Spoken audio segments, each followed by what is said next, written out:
एक बहुत अमीर आदमी ने एक भिखारी से पूछा, तुम तो इतने हट्टे कट्टे हो फिर भी भीख क्यों मांग रहे हो?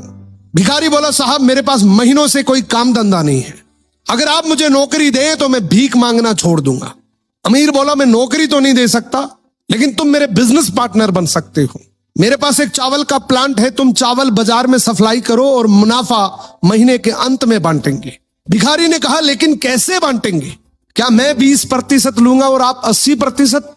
अमीर बोला, मुझे सिर्फ 10% चाहिए, बाकी 90% तुम्हारा होगा, ताकि तुम जल्दी तरक्की कर सको। भिखारी ने जोरों से काम शुरू कर दिया। उम्दा चावल और सस्ते दामों से उसकी बिक्री बहुत बढ़ गई और उसे खूब मुनाफा हुआ। लेकिन जब मुनाफा बांटने का समय आया तो भिखारी ने सोचा, सारी मेहनत तो मैंने की है, तो अब अमीर आदमी को 10% क्यों दूं?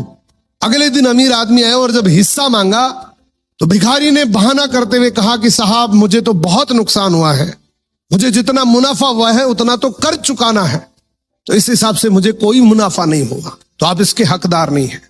अमीर आदमी ने कुछ नहीं बोला और वहां से चला गया। भिखारी बड़ा खुश हुआ, सोचा सारा प्रॉफिट मेरा हो गया। अब भिखारी उन पैसे से रोज मौज करे।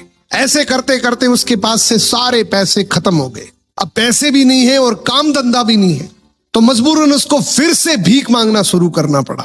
एक दिन वो अमीर आदमी उसके पास से गुजरा और उसको देखा, यार ये तो फिर से भीख मांगने लग गया।